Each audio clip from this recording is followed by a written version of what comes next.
Channel Muslimun TV.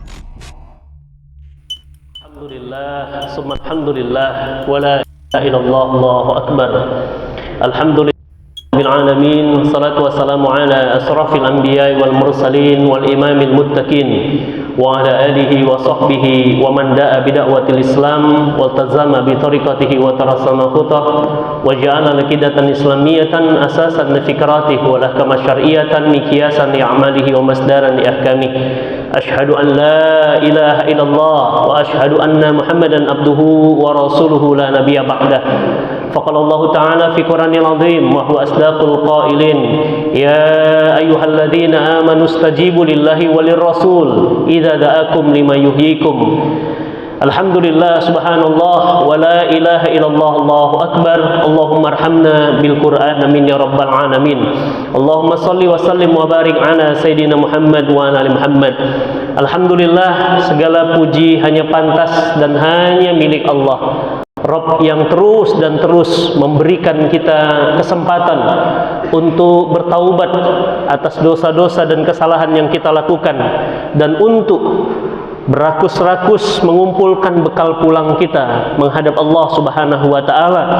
Karena detik ini sampai hari ini, dan semoga masih Allah berikan kita kesempatan untuk meraih sebanyak-banyaknya amal soleh yang ini kemudian akan menjadi bekal dalam perjalanan panjang kita menghadap Allah Subhanahu wa Ta'ala. Tentu bukan hanya itu, Allah berikan kita kenikmatan sehat, Allah berikan kita kenikmatan iman, Islam, dan aneka ragam.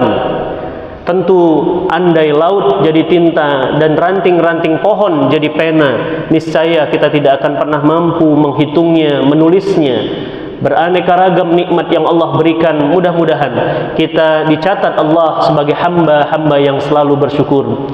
Salawat serta salam tersurah limpah kepada junjungan Nabi kita tercinta, Nabi Allah Muhammad sallallahu alaihi wasallam.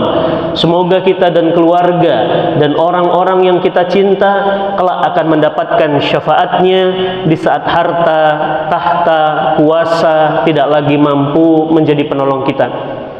Jamaah sholat subuh yang sama-sama mengharapkan ridho dan pertolongan dari Allah Subhanahu wa Ta'ala.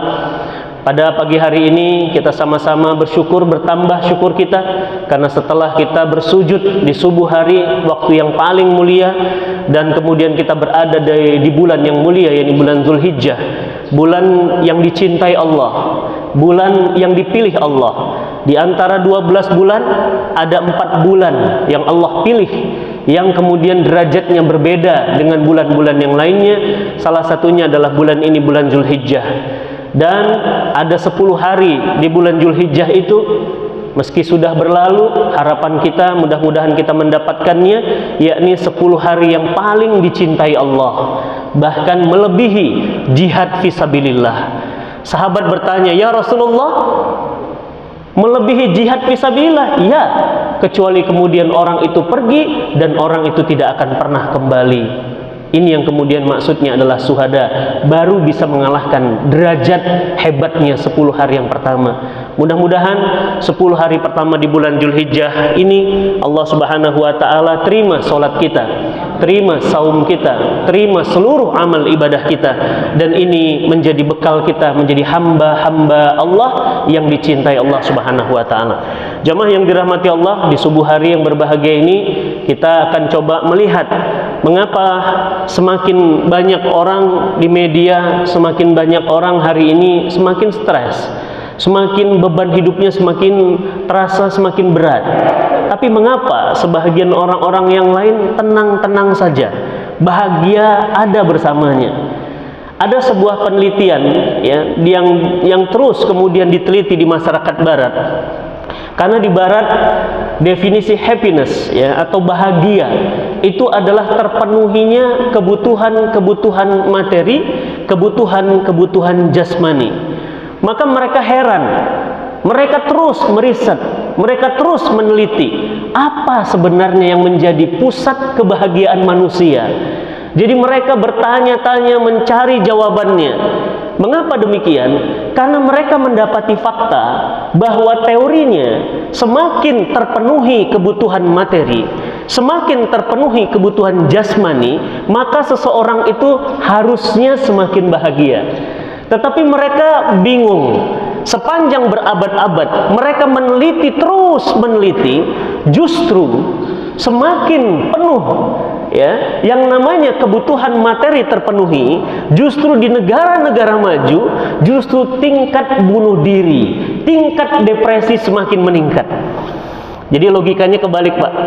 Kalau mereka bilang kebahagiaan itu adalah mobil yang mewah, rumah yang megah, istri yang cantik, tanah yang luas, ya, harta yang berlimpah, itu sumber kebahagiaan. Maka mereka terus meneliti sampai pada satu kesimpulan, mereka bingung sendiri tentang definisi kebahagiaan. Mengapa demikian? Karena mereka melihat berbagai macam fakta di hadapan mereka. Alhamdulillah, makasih Pak. Di hadapan mereka, mereka menemukan banyak justru fakta-fakta yang tidak sesuai dengan teori mereka. Bahkan mereka mencoba kemudian mengakuinya bahwa bahagia itu bukan hanya terpenuhi kebutuhan fisik, kebutuhan materi. Buktinya apa? Banyak. Kita lihat misalnya Jepang adalah salah satu negara dengan tingkat indikator kesejahteraan yang luar biasa. Dan alhamdulillah ya, saya sudah pernah ke Tokyo, itu 4 kali ke sana. Itu nggak usah heran Pak, kalau yang namanya kota itu jam 2, jam 3 itu masih aktif ya, masih meeting, masih kemudian beraktivitas, rasanya nggak ada matinya. Jam 3 kita keluar pagi, jam 4 ya atau menjelang subuh begitu, itu banyak sekali orang-orang yang tidur di pinggir jalan. Pulang dari kantornya, mereka kemudian mabuk dalam keadaan masih pakai jas, masih pakai baju rapih. Mereka tidur di emperan-emperan jalan. Bahkan di antara mereka juga ada yang menabrakkan diri mereka ke kereta api. Bahkan di antara mereka kemudian ada yang membunuh dirinya dengan cara menusukkan samurai ke dada-dada mereka. Bahkan indikator kebahagiaan semakin tipis, padahal Tokyo itu adalah salah satu tempat kota termahal di dunia. Jadi ada kota ya, kalau Jakarta itu katanya mahal, belum ada apa-apanya dibandingkan Tokyo. Mohon doanya, mohon izinnya, mohon dukungannya. Kita sedang berusaha membangun masjid di Yokohama, Pak. Jadi Tokyo, Yokohama itu ibaratnya Jakarta Depok, Jakarta Bogor, sekitar kalau naik kereta sekitar 30 menit. Jadi Yokohama ini adalah daerah penopang ya, Tokyo ya, seperti Jabodetabek begitu. Ada tanah di sana, Masya Allah. Bayangkan selevel ya, Yokohama saja itu tanah untuk kita bangun masjid hanya kurang dari 300 meter. Kurang dari 300 meter, harganya itu mencapai 15 miliar. Itu bisa kebayang, baru tanahnya, belum bangunannya. Jadi kebayang bagaimana mahalnya biaya hidup di pusat kotanya. Dan mereka sudah punya apartemen, mereka punya tabungan, mereka punya beraneka ragam aset-aset kekayaan yang justru hari ini banyak orang mendambakannya, tapi justru mereka pusing melihat apa yang terjadi di kota mereka sendiri. Satu, berapa banyak anak-anak muda di sana yang mencampakkan orang tuanya di masa tuanya. Makanya panti jompo di sana, Pak, lagi open rekrutmen anak-anak orang Indonesia untuk bekerja di sana. 60%, bayangkan komposisi penduduknya 60% sampai 70% itu galangan masyarakat yang sudah pensiun, yang sudah tua. Sementara anak-anak muda mereka hanya 20% dan TK mereka itu sepi. TK sekolah-sekolah sepi. Kenapa? Karena mereka sekarang mengalami yang namanya lost generation. Anak mudanya tidak mau menikah, anak mudanya tidak mau punya anak, anak mudanya sudah anti yang namanya berkeluarga, karena mereka melihat orang tua itu risih di masa tuanya, maka mereka buang orang tuanya di panti-panti jompo. Saya banyak jamaah di sana, gajinya cukup tinggi Pak, ngurusin orang tua. Bahkan banyak rezeki yang ngurusin orang tua di sana itu dapat ya, dalam tanda kutip warisan nomplok. Karena orang tua sudah tidak ingat anaknya, yang dia ingat yang ngurusinnya. Maka ada yang dapat rumah, ada yang dapat mobil, ada yang dapat macam-macam. Kenapa? Karena sudah begitu rupa ya Kebahagiaan itu tidak ada bagi diri mereka untuk kemudian membahagiakan orang tua, menghormati orang tua, bir walidain, itu tidak ada. Karena bagi mereka yang ada itu adalah tempat itu mahal. Kalau satu kamar itu nilainya X rupiah, kalau merawat orang tua itu X rupiah, kalau ada istri itu ada X rupiah tambahan, kalau dia punya anak banyak dia akan ada X rupiah lagi. Maka mereka sejak awal sudah takut akan kemiskinan. Bayangkan dengan Islam, kita lihat 1400 tahun yang lalu, justru pakar-pakar yang hari ini meneliti tentang kebahagiaan pasti akan bingung melihat bagaimana baginda Nabi Shallallahu Alaihi Wasallam mendidik para sahabat di Mekah, ya, yang rumahnya itu adalah Arqam bin Abi Arqam, rumah kecil Pak, yang tidak punya apa-apa, tetapi Masya Allah kebahagiaan mereka ada di sana. Ada Utsman bin Affan, ada Abu Bakar Siddiq, ada Bilal bin Rabah yang kemudian rela melakukan apapun, bahkan jika harus mengorbankan nyawa, mereka merasa itulah kebahagiaan yang hakiki. Jamaah yang dirahmati Allah, lihatlah seorang wanita yang bernama Sumayyah. Sumayyah ini, ya, Masya Allah, ini wanita yang pertama kali darahnya menetes menjadi syuhada di Mekah. Ketika kemudian beliau masuk Islam, anaknya juga masuk Islam, maka kemudian Abu Jahal, Abu Lahab menangkap keduanya. Keduanya, bisa kebayang Pak, tangannya itu disalib dengan cara dipaku, disalib kanan kirinya, dijemur dengan panas terik di padang pasir, keduanya dengan posisi berhadapan. Dan Abu Jahal, Abu Lahab berkata, sekali lagi engkau berkata tentang kalimat yang Muhammad ucapkan, maka besi, bisa kebayang Mbak, tombak besi itu, bara masuk dari mulutmu dan keluar dari duburmu. Luar biasa Pak, ujian keimanan, ya, yang dihadapi generasi awal di kota Mekah. Tapi apa yang terjadi? Mereka bahagia Pak. Makanya teori-teori barat ini nggak bisa membantah. Bahagia itu ternyata bukan hanya dari aspek fisik materi. Ternyata ada kebahagiaan, ya, ini kebahagiaan jiwa. Apa buktinya? Ketika kemudian Abu Jahal, Abu Lahab pergi, maka Nabi SAW datang mendatangi Sumayyah dan berkata, fasbir ya ahlal Yasir, bersabar wahai keluarga Yasir.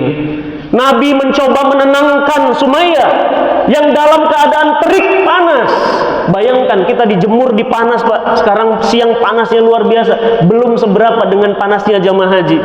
Kemarin saya dapat kabar itu 46, 47, dan itu belum seterik panas yang dirasakan oleh Sumayyah. Apa kata Nabi? Fasbir ya ahlal Yasir, bersabar wahai keluarga Yasir. Posisimu nanti akan bersamaku di surga Allah. Bayangkan Pak, surganya Nabi, surga yang paling terbaik di antara yang terbaik. Dan hebatnya, perhatikan kata Ummu Yasir. Apa katanya? Ya Rasulullah, tenang. Nabi menenangkan, dia menenangkan Nabi. Coba bayangkan. Apa katanya?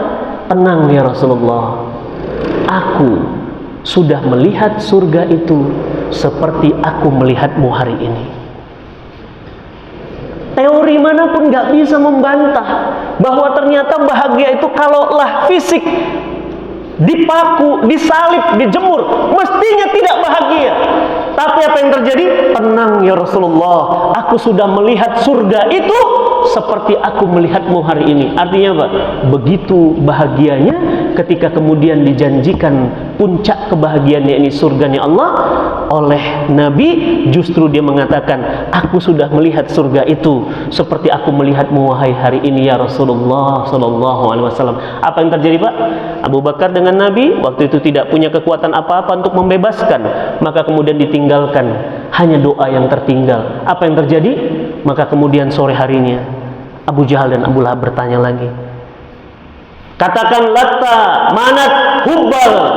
Maka kemudian Sumayyah berkata, La ilaha illallah Muhammadur Rasulullah. Apa yang terjadi Pak? Maka kemudian besi bara itu bisa kebayang ya, ada tombak, ujungnya bara, masuk dari mulutnya dan keluar dari duburnya. dan menjadi syuhada pertama wanita yang darahnya tertumpah di kota Mekah. Bahagia. Bahagia. Beda. Sebagaimana definisi barat yang hari ini kemudian kita adopsi, maka tidak usah heran anak kuliah tinggi-tinggi untuk mengejar materi, bekerja dari pagi hingga pagi lagi mengejar materi. Bahkan orang ikut berani menjual ayat-ayat Allah pada saat kampanye mereka dengan harga murah. Untuk apa? Mendapatkan materi. Karena mereka kemudian berpikir bahwa materi itu adalah puncak kebahagiaan. Yang terjadi justru KPK penuh, penjara penuh. Kenapa? Rumah mewah, tapi ternyata bahagia tidak mereka dapatkan. Bayangkan Pak, korupsi pengadaan infrastruktur, pengadaan dana haji, pengadaan pesantren. Bayangkan, demi untuk apa? Mencari bahagia. Mereka rela melakukan itu. Bukan cuma itu, bahkan berapa banyak sekarang anak-anak kita itu kalau ditanya apa cita-citanya nak, kalau zaman kita sekolah dulu ya Pak, anak-anak ditanya mau jadi dokter, mau jadi insinyur, mau jadi arsitek. Sekarang enggak Pak, ditanya mau jadi apa? YouTuber. Coba Pak, kenapa mau jadi YouTuber? Karena mereka merasa jadi YouTuber itu nanti dapat duit banyak, nanti terkenal, nanti viral. Kalau sudah viral, kalau sudah terkenal, ujung-ujungnya materi. Ibunya jadi asisten, rela ngatur jadwalnya. Bapaknya kemudian sudah berubah status, yang tadinya rumah kecil berharap jadi rumah besar, sebesar istana karena keterkenalan anaknya. Kemarin di Depok Pak, ada yang kelindes truk kepalanya gara-gara demi konten YouTube. Rela mereka lakukan. Ada yang nyebrang kereta api ya, di stasiun UI itu, sampai kemudian membuat konten, saking menikmati konten, ditabrak sama kereta api Pak. Ada yang kemudian ketabrak truk, ada yang rela naik dari bangunan yang tinggi turun ke bawah hanya demi untuk konten. Ada yang membuli ibunya, maaf, ngeprank ibunya.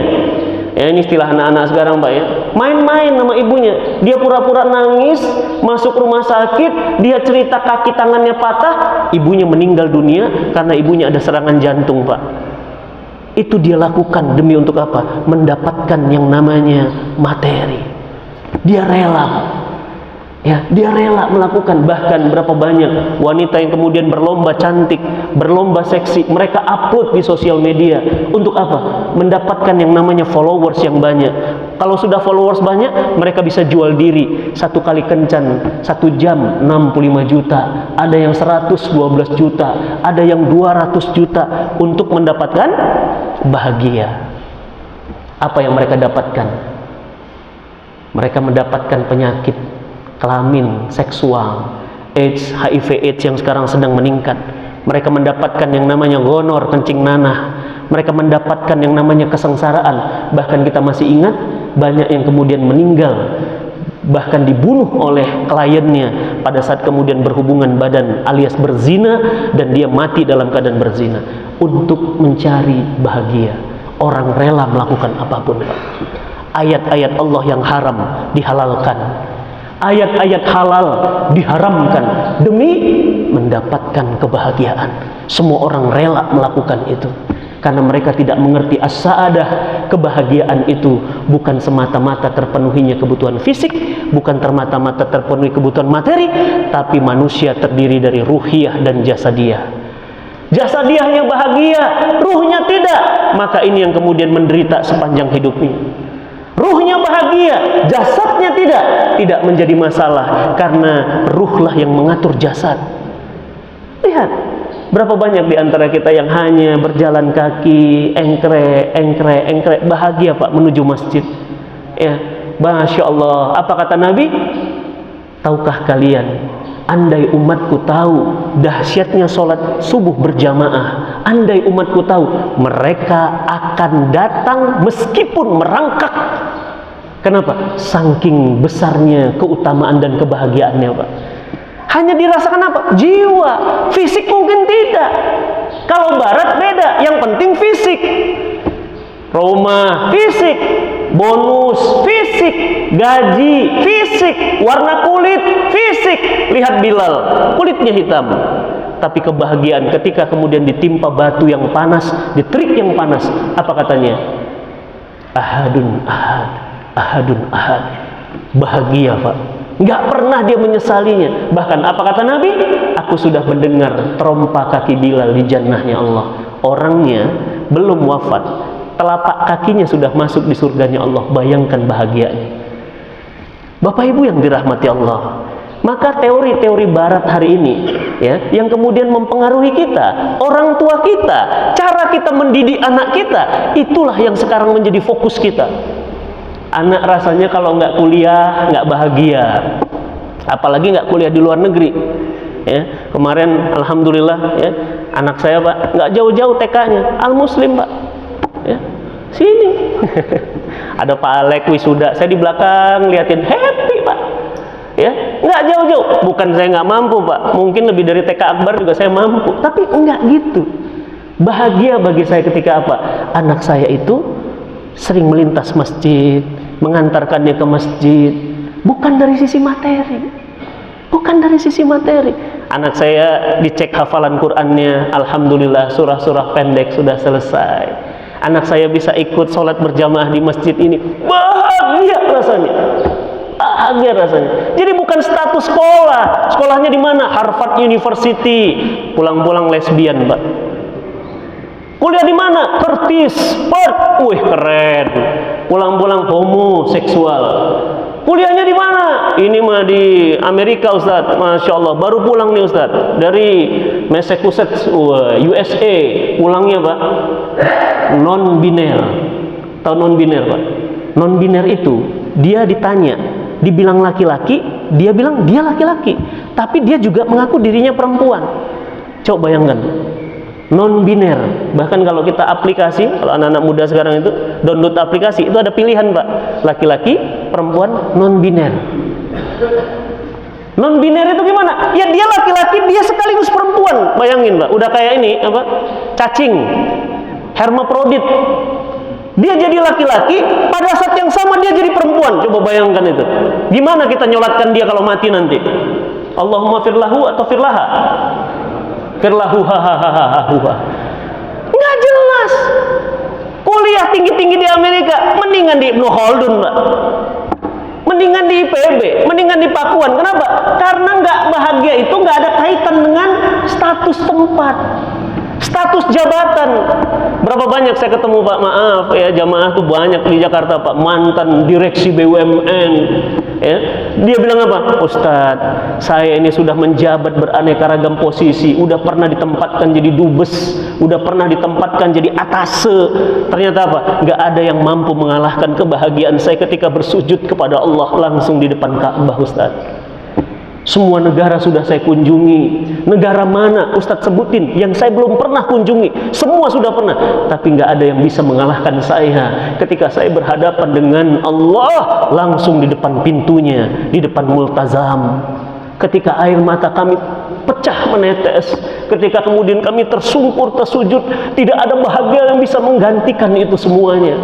Ketika anak-anak kami kemudian baru pulang hafiz Quran 30 juz.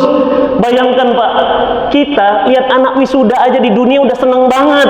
Bayangkan kita di wisuda anak di surga dipasangkan mahkota dari cahaya karena anak kita penghafal Quran. Bayangkan Pak bahagianya, puncak kebahagiaan hakiki. Nanti Pak, yang anak-anaknya penghafal Quran nanti ngerasa Pak, apa kata Nabi? Orang tuanya akan dipakaikan mahkota dari cahaya. Bayangkan. Dan tempatnya di mana? Di surganya Allah. Bisa kebayang kebahagiaannya. Saya wisuda anak saya di Insan Tama ya, baru selesai SMP, SD, wisuda, senengnya luar biasa. Lihat prestasinya, wah pinter ya. Itu bahagianya ayah.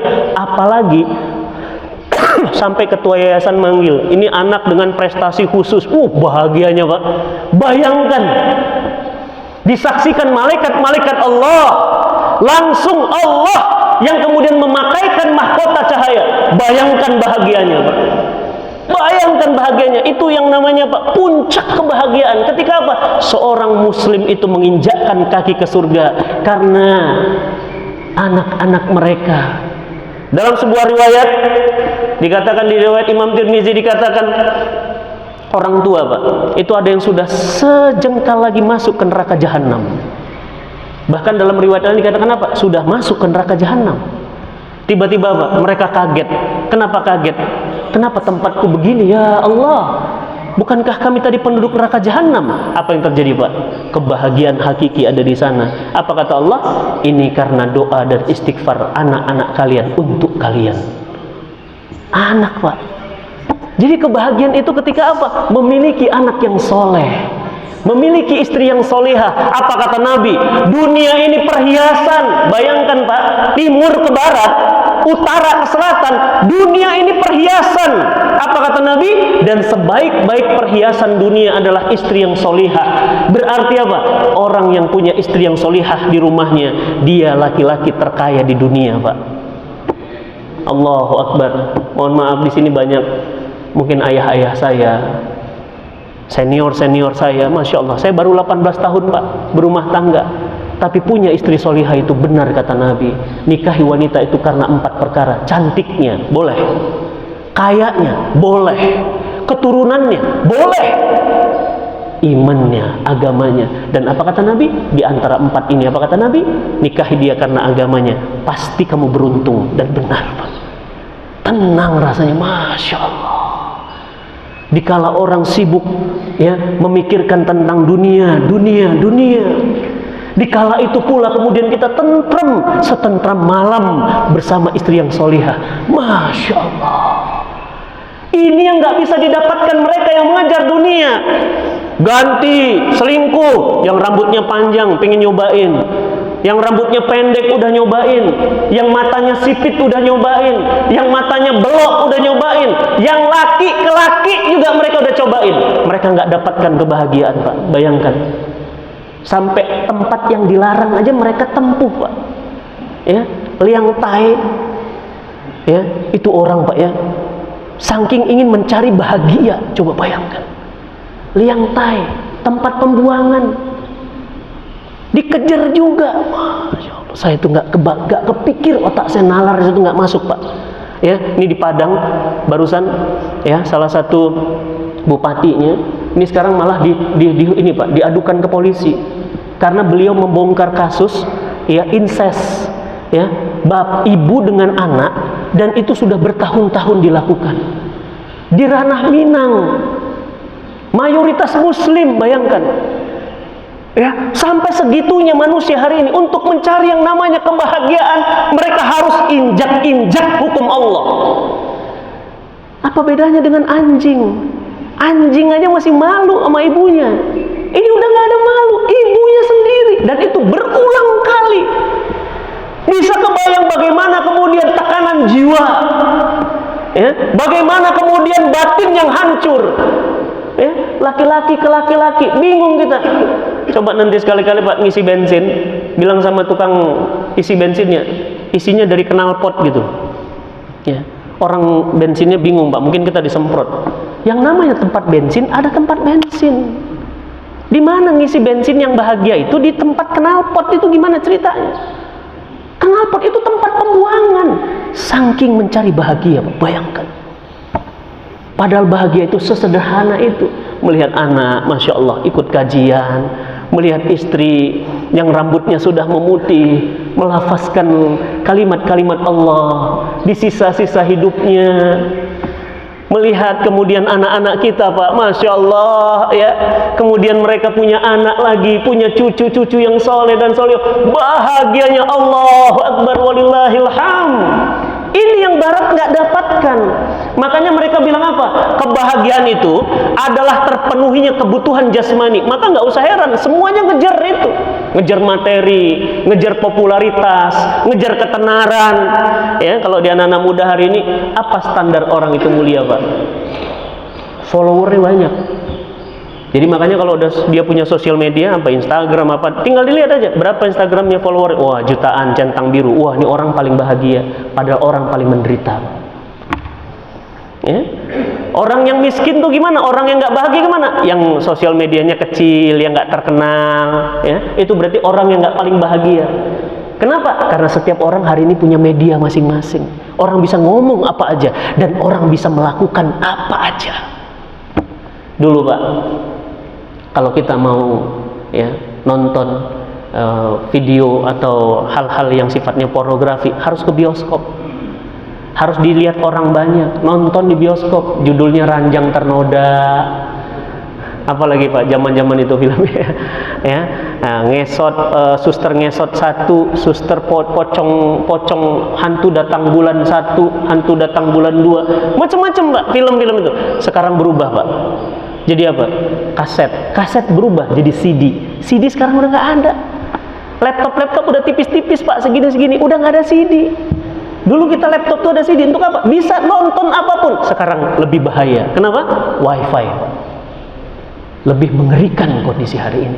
Tantangan umat hari ini untuk apa? Untuk kemudian bisa menjaga anak istrinya dari bahagia yang mereka hancurkan. Luar biasa. Tantangan hari ini berat sekali Pak. Bagaimana memisahkan anak kita dari handphone? Bagaimana memisahkan anak kita dari game, sosial media? Sulitnya luar biasa. Kenapa? Bagi mereka bahagia itu ketika mereka terkenal, tenar. Jadi sudah mulai ada pembelokan orientasi kebahagiaan. Yang namanya bahagia itu, ya, kalau kemudian bisa selingkuh, ya, pertanyaan saya, benarkah bahagia? Benarkah bahagia? Kalau bahagia, pertanyaan saya, kenapa harus chatting sembunyi-sembunyi? Kalau orang bahagia itu nggak sembunyi Pak. Orang bahagia itu menampakkan kebahagiaannya. Itulah kenapa, apa kata Nabi? Jika ada sesuatu yang mengganjal, maka tanyalah hatimu. Karena hati itu, mintalah fatwa pada hatimu. Kenapa? Hati itu nggak bisa bohong Pak. Kalau sesuatu itu nggak bahagia, di sini akan ngomong tuh, ini nggak banget, ini nggak happy, ini nggak bener. Di sini itu. Bisa jadi di wajahnya bahagia, bisa jadi lisannya bilang, oh I'm happy, oh seneng kok, bahagia. Enggak, hatinya Pak menderita. Menderita. Berapa banyak orang kelainan jiwa hari ini Pak? Orang jamaah haji, bisa-bisanya dia joget-joget di depan sosial media. Orang lagi jamaah haji. Banyak orang sakit jiwa hari ini. Kenapa? Ingin mencari yang namanya bahagia.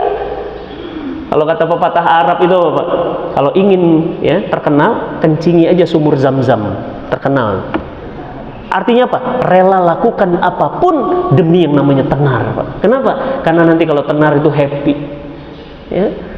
Menterian Agama bilang apa? Perceraian meningkat 300%. Bayangkan. Ya, selingkuh di mana-mana sekarang. Kenapa? Ya, semua orang punya sosial media. Orang bisa chatting. Dulu kita pakai SMS, Pak. Nggak ada video call. Sekarang orang bisa video call dengan siapapun, dimanapun. Artinya apa? Maksiat akan lebih mudah terjadi. Lebih mudah. Kalau dulu susah Pak, kita nggak punya handphone, mau gimana? TV juga TPI, Indosiar, TVRI. Sekarang TV nggak laku, orang udah punya TV sendiri, bahkan dia punya siaran sendiri, di live, diterang Pak, langsung dijelaskan. Orang semua bisa nonton, bisa gabung di situ. Mengerikan sekali hari ini. Makanya apa? Makanya kita sekarang tidak ada kunci lain. Kebahagiaan itu ketika apa? Allah Subhanahu wa taala berfirman di Quran surat Al-Qasas ayat 77, "Wabtaghi fima ataqallahu darul akhirah wa la tansa nasibaka minad dunya wa ahsinu kama ahsanallahu ilaik." Wabtaghi, carilah, kejarlah bahagia di akhirat tuh.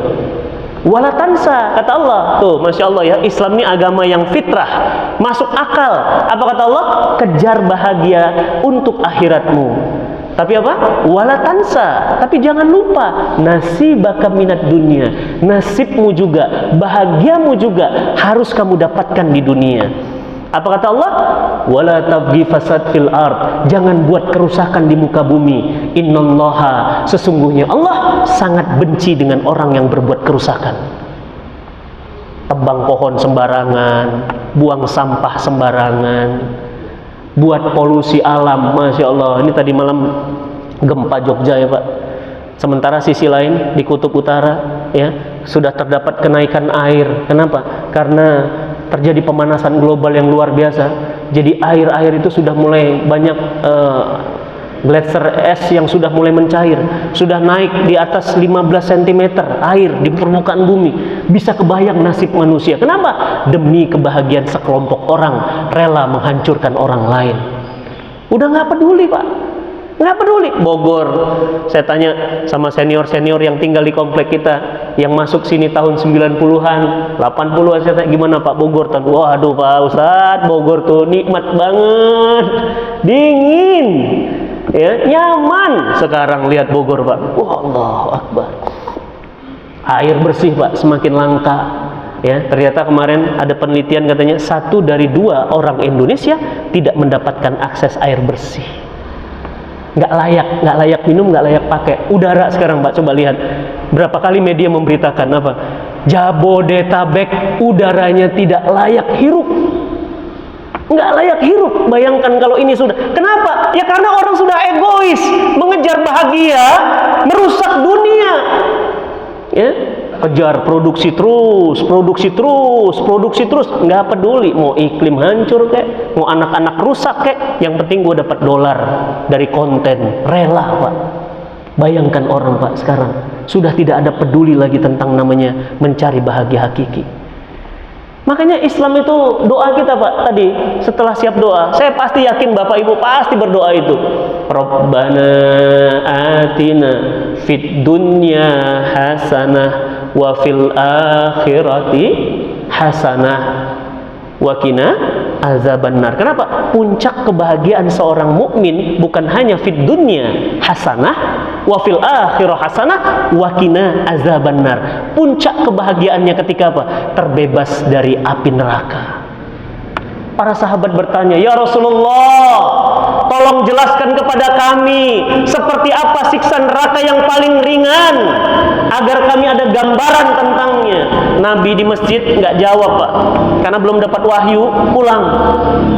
Hari kedua itu orang nginep di situ. Sahabat ini bertanya, nginep hanya untuk satu pertanyaan. "Ya Rasulullah, tolong jelaskan kepada kami seperti apa siksa neraka yang paling ringan agar kami ada gambaran tentangnya." Nabi hari kedua nggak jawab juga, belum dapat wahyu. Karena Nabi nggak sembarangan ngomong, dibimbing sama wahyu. Pulang lagi Pak, hari ketiga orang itu masih di masjid, 3 hari nginep hanya untuk satu pertanyaan. Maka kemudian Rasul bertanya, "Siapa kemarin yang bertanya tentang siksa neraka jahanam yang paling ringan?" "Aku ya Rasulullah." Orang ini berdiri dan apa kata Nabi? "Andai kalian letakkan telapak kaki kalian lantainya, maka otak kalian mendidih karenanya." Itu paling ringan Pak. Jadi nanti siang-siang nih, ya, aspalnya kan panas tuh. Coba buka sepatu Pak, injek. Paling kita masih, itu belum. Neraka jahanam gimana Pak? Injek, mendidih. Bisa kebayang, diinjek telapak kaki, otak mendidih. Itu paling ringan. Makanya kebahagiaan kita apa? Terbebas dari api neraka. Makanya bahagia banget kita kemarin berbagi hewan kurban. Yang berkurban keluarin sapi, ada yang satunya 30 juta, ada yang 50 juta, ada yang 1 ton, 2 ton. Pertanyaan saya, itu dapat uang atau ngeluarin uang? Ngeluarin uang. Pertanyaan saya, yang kurban bahagia nggak? Bahagia Pak. Padahal harusnya bahagia itu dapat duit. Ini nggak, ngeluarin duit. Saya tanya lagi Pak, umroh itu ngeluarin duit atau dapat duit? Ngeluarin duit. Bahagia nggak? Bahagia. Haji Pak, nih Masya Allah ya, haji reguler kemarin ya, ada sedikit tragedi, keterlambatan datang bis.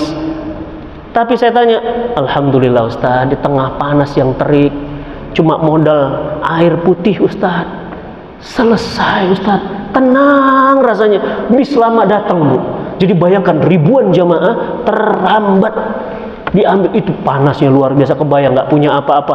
Bayang Pak, yang udah pernah haji, mana mau ke toilet, mana mau pipis pun Allahu Akbar, Allahu Akbar, bahagia.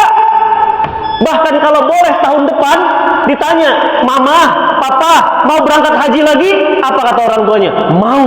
Coba Pak, aneh kan Pak? Teori barat nggak bisa menjelaskannya. Umroh Pak, umroh itu udah kita keluar duit, capek lagi. Tapi bahagia. Ditanya, siapa yang mau umroh? Saya. Kan udah kemarin, mau lagi. Jadi tidak selalu bahagia itu adalah terpenuhi kebutuhan materi physically. Ada yang namanya jiwa, ada yang namanya jasad, ada yang namanya raga, ada yang namanya jiwa. Ini maaf Pak, izin. Ini minum. Ini bahagia fisik. Allah, air hangat lagi, nikmat bener. Allah, nikmatnya Pak. Ini fisik. Tapi apa tadi? Ketika imam kita baca, ya, Quran yang kemudian ayat itu ayat sajadah, ayat sujud, itu Masya Allah bahagianya. Itu apa? Bukan fisik, jiwa. Ada yang meneteskan air mata. Ya Allah, fakfir lana warhamna, ya Allah, ampuni hamba. Tolong hamba ya Allah. Jaga anak-anak keturunan hamba. Bahagia. Jadi kalau bahagia semata-mata materi, apa bedanya kita sama binatang yang setelah makan bahagia, selesai. Manusia itu dia punya ruh, dia punya jasad, bahagia fisik, bahagia ruhiyah. Nah, barat itu alfa, kosong dari bahagia ruhiyah. Makanya mereka nggak kenal Pak yang namanya sakinah, itu nggak kenal. Mereka nggak bisa itu menemukan sakinah itu di mana. Kenapa? Bapak berani maki anak, anak berani maki bapaknya. Saya pernah sebulan di Australia Pak, berdakwah. Di Australia itu kalau anak sudah umur 17 tahun dan mereka sangat menunggu umur 17 tahun. Kenapa? Karena usia 17 tahun dilindungi oleh negara dan diberikan pilihan dia tetap tinggal bersama orang tuanya atau bersama orang yang dia cintai. Dan hampir mayoritas memilih apa kira-kira? Meninggalkan orang tuanya dan mereka hidup bersama tanpa menikah dengan orang yang mereka cintai. Untuk apa? Mereka kira itu bahagia. Jauh Pak kita hari ini, Masya Allah. Makanya mereka bingung, ya. Mereka itu nggak kenal yang namanya maaf bertetangga, itu nggak kenal Pak. Saling bantu tetangga nggak kenal. Makanya kita Pak, yang berangkat haji satu, yang nganter bahagia Pak. Walau kita nggak berangkat haji, ada jamaah kita meninggal di sini, berlomba kita nyolatkannya. Bahagia, bukan ayah kita, bukan anak kita. Kenapa? Kita akan mendapatkan kebahagiaan. Kenapa? Karena kita pun akan wafat. Dan kebayang kalau kita nanti wafat, penuh Pak masjid atas bawah. Allahu Akbar, Allahumma firlahum warhamhum wa'afihim. Masya Allah bahagianya itu. Bahagia. Jadi bahagia itu nggak bisa dimatematika-kan ala barat, ya. Orang punya jam, ya, koleksi. Ya, saya pernah Pak nonton di YouTube, ya, ada rumah emas itu. Saya pernah ke Palu, itu yang nonton 5 juta orang, ya, dan viral. Itu rumah Pak berlapis emas, beneran emas. Ya, lampu gantungnya Pak, ini lampu gantung kita, ya, bukan kristal. Dia lampu gantungnya kristal dan 3 kali lebih besar dari lampu gantung ini Pak. Harga lampu kristalnya saja itu 15 miliar. Bayangkan lampu kristalnya, dan itu di Palu, bukan di Jakarta. Dindingnya lapis emas. Ya, kemarin saya bilang sama temen, aduh tahu gitu kita bawa apa? Linggis, ya. Pongklek dikit aja Pak, mantap itu. Emas beneran itu, diketok-ketok emas, Masya Allah. Tapi apa kata dia? Nggak tahu Ustaz, ini semua titipan. Apa yang buat bahagia Pak? Ketika kita main ke rumahnya, kita di depan rumahnya, dia bangun masjid yang tidak kalah mewah, dan mik imamnya itu lapis emas semuanya. Jadi gajinya, ya, gaji imamnya itu Pak, waduh itu total triple digit. Wah, itu namanya apa? Itu namanya bahagia di dunia dan bahagia di akhirat itu. Imamnya dikasih rumah, dikasih mobil, dikasih, waduh Masya Allah, bacaannya bagus, ya. Nah, jadi Bapak Ibu yang dirahmati Allah, jadi bahagia itu tidak salah juga fisik, benar bisa, tapi jangan hanya fisik. Kenapa? Karena manusia itu bukan cuma fisik. Ini baju, ya, bahagia, ya kan? Bahkan besok pakai baju ini juga tetap bahagia. Tapi kalau dapat baju baru lebih bahagia. Kenapa? Fisik. Tapi bagaimana dengan jiwa kita? Dapat baju dari harta merampas harta orang lain. Mobil bahagia. Tapi bagaimana mendapatkan mobil dengan cara menipu orang lain? Tenang Pak, enggak. Makanya mencium istri itu tenang ya Bu ya. Mencium suami tenang Bu. Tenang. Coba suami orang. Enggak tenang. Kenapa? Karena hati pasti berontak, enggak nyaman Pak. Pasti hati bilang ini enggak benar, ini salah. Hati. Makanya hati itu enggak bisa bohong. Ya, beli mobil Pak, cash. Beda bahagianya Pak. Dengan beli mobil hutang riba, beda bahagianya. Tersiksa. Begitu di starter itu kredit, beda Pak. Ya, apalagi tiap tanggal jatuh tempo, enggak bahagia Pak. Saya ingin cerita karena saya warga sini, saya cerita Pak. Saya 18 tahun belum punya rumah Pak. Nikah 18 tahun belum punya rumah. Baru saya tinggal di Al Muslimun ini berkahnya luar biasa. Saya bisa beli rumah itu Pak. Gimana ceritanya Ustadz? Itu rumah yang saya tempati, yang sekarang itu, yang sebelah kiri itu. Itu rumah semasa pandemi nggak bisa dibayar sama tuan rumahnya. Saya hampir disegel, datang tukang dari bank itu, dia bilang, "Bapak yang punya rumah?" "Bukan Pak, saya ngontrak di sini." Apa katanya? "Maaf Pak ya, ini kita mau segel. Kalau nggak ini, tolong dihubungin yang punya rumah." Saya bilang, "Pak, nanti kalau disegel, saya ya bukan urusan saya. Bapak mau pindah kemana terserah." Waduh, saya bilang gawat juga nih. Pindah kemana Pak? Akhirnya apa yang terjadi? Masya Allah, saya tanya, "Pak, berapa sisa tagihannya?" "Ini Pak." "Pak, bisa nggak saya bayar tanpa bunga, tanpa denda? Saya mau bayar pokoknya saja." "Bapak kirim surat ke bank, ya, pimpinan cabang di sini. Ini Pak, alamatnya, emailnya, silahkan kirim surat." Dan nggak ada yang kebetulan Pak. Bank itu, ya, Bank X ini ternyata kepala cabangnya itu jamaah saya yang ada di Bandung. Ternyata kepala cabangnya itu adik kelas beliau yang ada di Bandung. Akhirnya saya telepon, "Kang, kepala cabang Bank X yang ada di Bogor kenal?" "Ya Allah Ustaz, ada perlu apa Ustaz?" "Itu adik kelas saya." "Enggak, saya mau diusir karena rumah saya ini ownernya nggak bisa bayar. Jadi saya rencana mau beli rumah ini." "Gaya aja dulu Pak, uangnya cukup nggak cukup nggak tahu." Apa yang terjadi Pak? "Udah, buat suratnya, nanti saya WA dia." Malah kepala cabangnya telepon, "Pak, Pak Ustadz ada rencana mau ngambil." "Iya Pak, tapi saya nggak mau denda, nggak mau bunga, karena itu riba. Saya ingin bayar uang pokoknya saja." Di total Pak, total sekian, bunga sekian, denda sekian, dihapus, maka total sekian, jumlahnya sama dengan jumlah tabungan saya. Alhamdulillah, bisa punya rumah sendiri. Nikmatnya Pak, beli rumah cash. Langsung saya bawa duitnya, saya pindahkan dari rekening A ke rekening B, langsung lunas. Hari itu kami beserta istri sujud syukur, Masya Allah. Beli rumah cash, tanpa hutang, nikmatnya luar biasa. Nikmatnya luar biasa. Berangkat umroh, dibayarin, nikmatnya luar biasa. Enak ya Pak ya? Udah berangkat, gratis lagi. Ya, mau haji, ada yang hajiin. Allahu Akbar. Mau mobil, ada yang ngasihin. Jadi bahagia itu sederhana ternyata. Bahagia itu simple.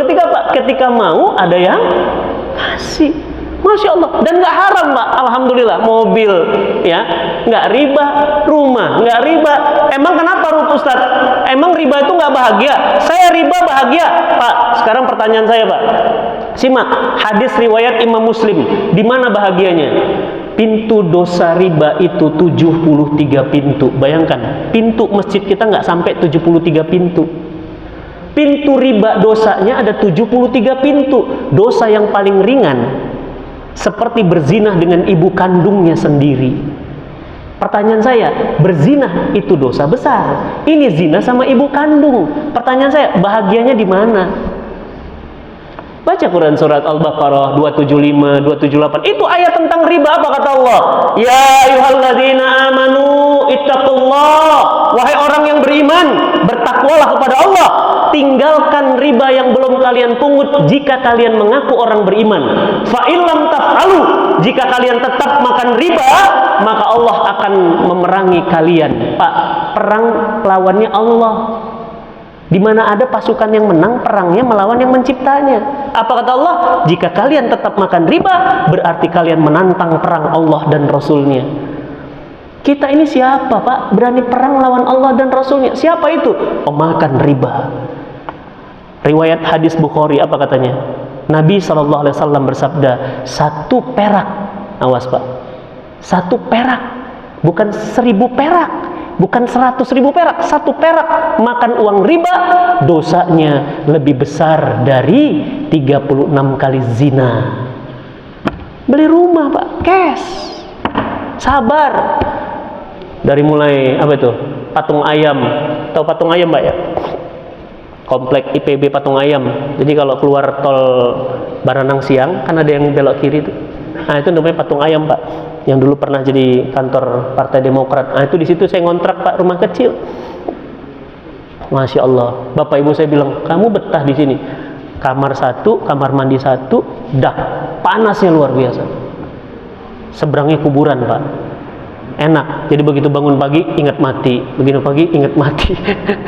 Pindah Pak, dari situ pindah ke komplek IPB 4. Komplek IPB 4 tuh yang ada jembatan cinta. Berapa lama di sana? 6 tahun. Ngontrak Pak. Halamannya luas. Rumahnya aduh. Mantap lah pokoknya. Panas Pak, nggak punya boro-boro beli AC, kipas angin aja rusak, nggak bisa memperbaiki. Alhamdulillah ada rezeki, pindah ke Villa Citra. Ngontrak lagi di Villa Citra 2 tahun. Ngontrak, pindah lagi, pindah ke Bisma dekat Masjid Al-Mutakin, pindah lagi di situ 3 tahun, bekas kantor Cinta Quran, pindah lagi, pindah mana? Akhirnya milih cari yang dekat masjid. Alhamdulillah berkahnya Al-Muslimun Pak, pindah dekat Al-Muslimun, kebeli Pak. Masya Allah bahagianya itu, saya tuh nggak bisa lupa bahagianya itu, nggak terkatakan pada saat apa, tanda tangan lunasnya itu beda Pak, sampai kertasnya robek. Minta diganti kertas baru, saking apa senengnya itu, Masya Allah lunas, nggak punya hutang, enak banget. Maka Bapak Ibu yang dirahmati Allah, marilah kita di sisa-sisa hidup kita kejar kebahagiaan yang hakiki, yakni kebahagiaan ketika kaki kita menginjakkan surganya Allah, dan kemudian malaikat membukakan pintu surga untuk kita dan berkata, salamun alaikum bima sobartum, selamat datang di surga Allah karena kesabaranmu di dunia. Sabar terhadap istri, sabar terhadap anak, sabar terhadap harta, sabar terhadap apapun. Salamun alaikum bima sobartum. Kebahagiaan hakiki, puncak kebahagiaan hakiki seorang hamba ketika kakinya menginjakkan di surganya Allah Subhanahu wa Ta'ala, dan dia bahagia selama-lamanya, abadan, khalidina fiha abadan. Bapak Ibu yang dirahmati Allah, inilah materi yang ingin saya sampaikan. Semoga bermanfaat, dan jika ini ada pertanyaan atau ada yang ingin didiskusikan, dipersilahkan. Tafadhol.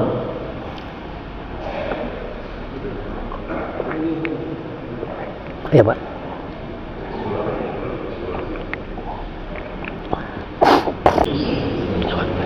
Assalamualaikum warahmatullahi wabarakatuh. Waalaikumsalam. Waalaikumsalam. Saya ingin memberikan masukan kepada Ustaz. Ya. Kalau menurut saya sesuai dengan Ustaz, bahagia itu dicapai karena pendidikan. Kalau menurut saya bahagia itu akan bisa dicapai karena pendidikan. Saya kira bapak-bapak dan ibu yang ada di sini sudah mendekati, insya Allah sudah mendapatkan kebahagiaan Ustaz. Tapi pertanyaannya, apakah anak cucu kita bisa mendapatkan seperti itu? Karena pendidikan sekarang ini sudah hancur sehancur-hancurnya. Salah satu indikasinya adalah Anies Baswedan, pernah jadi Menteri Pendidikan, dipecat karena meningkatkan pendidikan agama Islam di seluruh sekolah Indonesia. Dia dipecat, dan lagi dia rencana pemerintah menghancurkan umat Islam di Indonesia. Saya kira komentar saya begitu Ustaz. Mudah-mudahan malah dihapuskan pendidikan agama Islam. Apa yang terjadi Ustaz? Seperti yang Ustaz katakan, tidak akan tercapai pendidikan bahagia itu anak cucu kita. Kalau di sini mudah-mudahan sih sudah mendapatkan. Terima kasih. Assalamualaikum warahmatullahi wabarakatuh. Waalaikumsalam warahmatullahi wabarakatuh. Ya, menarik, betul Pak. Itulah kenapa, betul saya sepakat Pak. Itulah kenapa baginda Nabi kita tercinta, Nabi Allah Muhammad SAW itu fokus mendidik. Mendidik siapa? Keluarga, para sahabat di Mekah. Dengan apa? Iman. Jadi pendidikan itu, pendidikan karakter, iman. Makanya nggak usah heran Pak, generasi Mekah itu disuruh jihad, mereka berangkat. Disuruh infak Pak, habis hartanya. Bayangkan Pak, itu hasil dari mana Pak? Pendidikan, benar. Ya, benar. Contoh Pak, Utsman bin Affan itu, kalau Bapak Ibu berangkat umroh, itu di Madinah itu kan ada, di depan ada hotel wakaf Utsman bin Affan. Itu hanya sebagian dari hartanya Utsman. Ternyata banyak lagi Pak, ada namanya Sumur Raumah. Sumur Raumah itu milik orang Yahudi. Ya, sumur itu milik orang Yahudi, dijual amat sangat mahal karena pasukan Nabi waktu itu butuh banget air buat kehidupan. Apa kata Nabi? Barang siapa yang bisa membeli sumur ini, maka dia akan bersamaku di surga. Utsman nggak lagi ngasih yang lain Pak, langsung Yahudi, lo jual berapa? Langsung diberi Pak, hari itu juga, dan langsung diwakafkan. Utsman bahagia sekali. Pertanyaan saya, kenapa Utsman bisa seperti itu? Hasil pendidikan Pak. Betul. Makanya pendidikan itu sangat penting, dan benar saya sepakat. Kenapa? Pendidikan kita hancur hari ini Pak. Terutama pendidikan di mana? Di rumah. Sekolah jadi laundry. Bawa baju kotor, bawa ke sekolah, harapannya sekolah bisa bersihin, buat wangi, buat rapi. Makanya kalau ada anak bandel yang disekalahin guru. Padahal pendidikan terbaik itu di rumah. Di rumah Pak. Makanya saya tuh tadi saya bilang sekolah Al-Muslimun, saya nggak ada masalah. Sekolah saya, anak saya yang paling besar Insan Tama sini Pak, Gunung Batu. Ya, kenapa? Karena bagi kami pendidikan itu memang investasi tertinggi. Kenapa? Loh, orang kalau nggak ngerti sholat subuh, kan ini pendidikan Pak. Ini kajian subuh, ini pendidikan. Makanya Masya Allah nih Pak Alek dan tim nih. Ya, kemarin ada Ustadz Felix Yao datang, ada Ustadz Fadlan, ada Ustadz, Masya Allah, ini luar biasa masjid kita. Kenapa Pak? Ini pusat pendidikan, bukan sekedar sholat. Ini pusat pendidikan. Kenapa? Karena kalau pendidikan itu bagus, maka karakter orang itu akan bagus. Nah, ya. Nah, bagaimana pendidikan hari ini? Nah, sayangnya pendidikan formal hari ini banyak orientasinya materi Pak. Contoh, kamu lulus, nanti kerja dapat gaji naik pangkat. Kalau naik pangkat, bahagiamu lebih. Itu yang ditanamkan. Akhirnya Pak, kamu harus nilai ujiannya bagus. Akhirnya apa Pak? Rela nyontek demi hasil bagus. Rela, nyuap guru demi hasil bagus. Karakternya nggak dapet. Makanya nggak usah heran di Bogor tuh, ya, dibacok leher teman sekolahnya sampai leher mau putus Pak, meninggal dunia di tempat, ya kan? Lihat anak-anak sekolah kalau sudah pulang sekolah, bajunya itu udah nggak kayak baju anak sekolah Pak.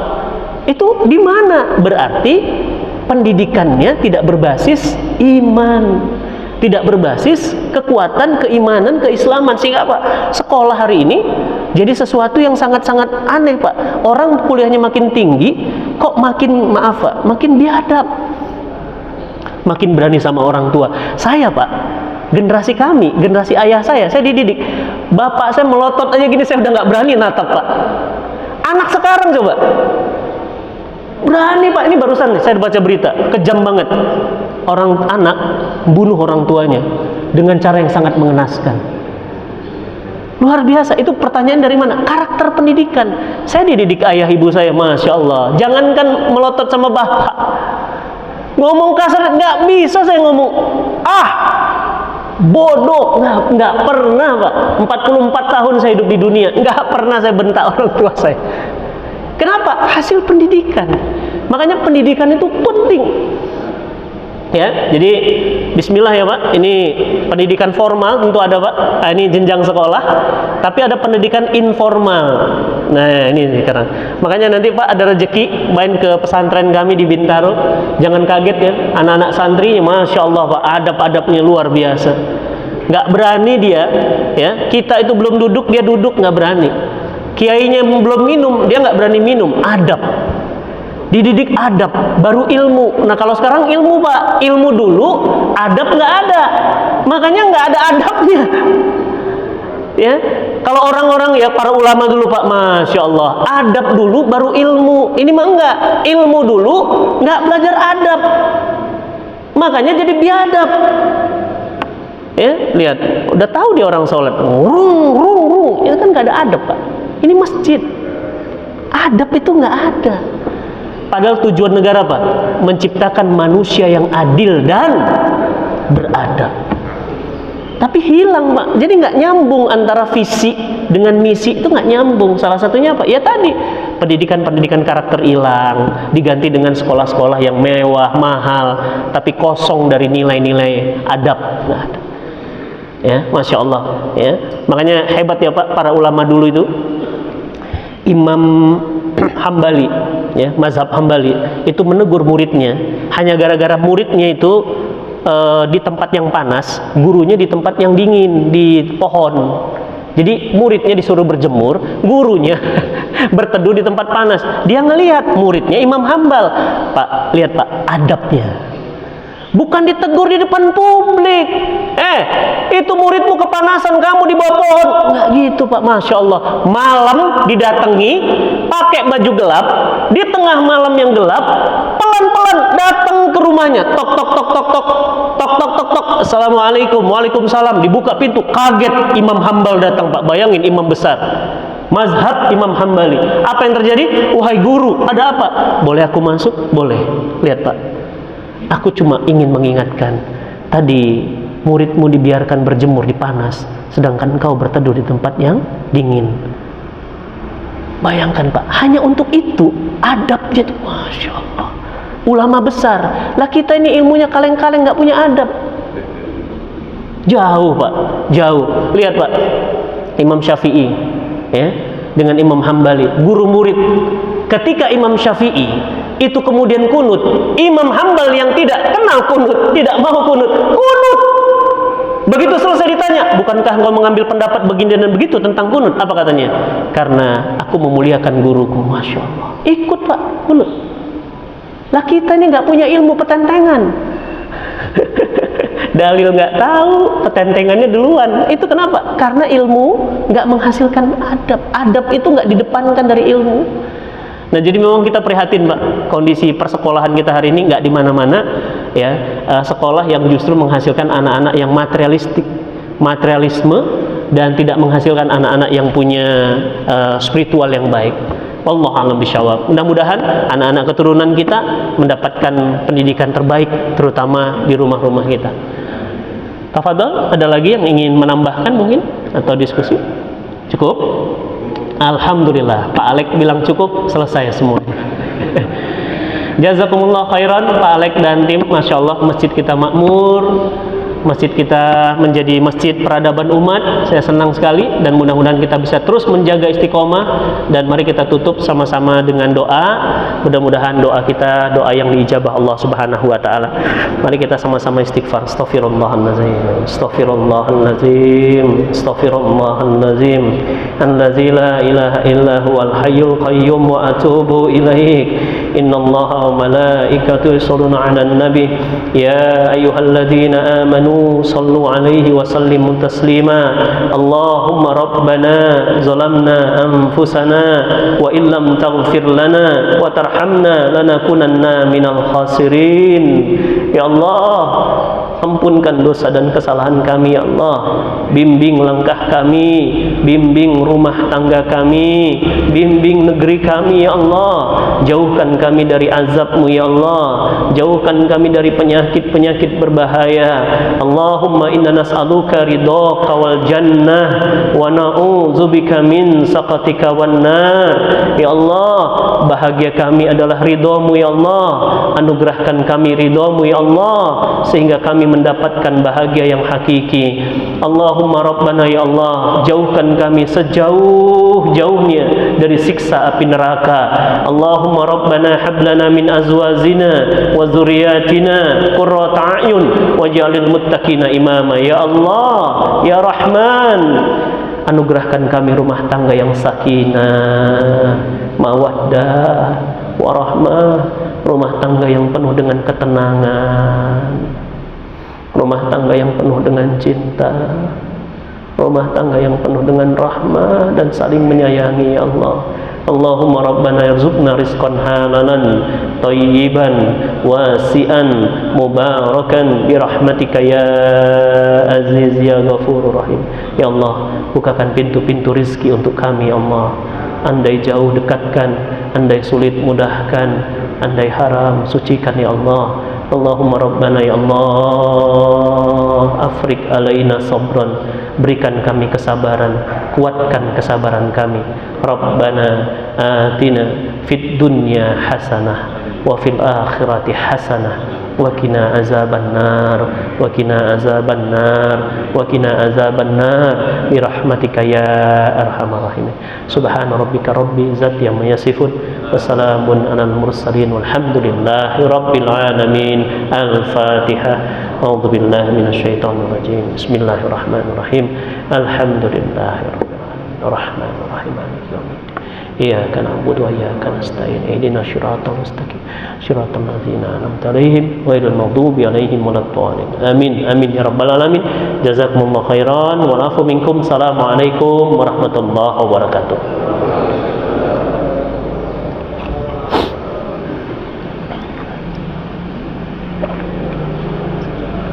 Masya Allah Pak, terima kasih Pak. Terima kasih.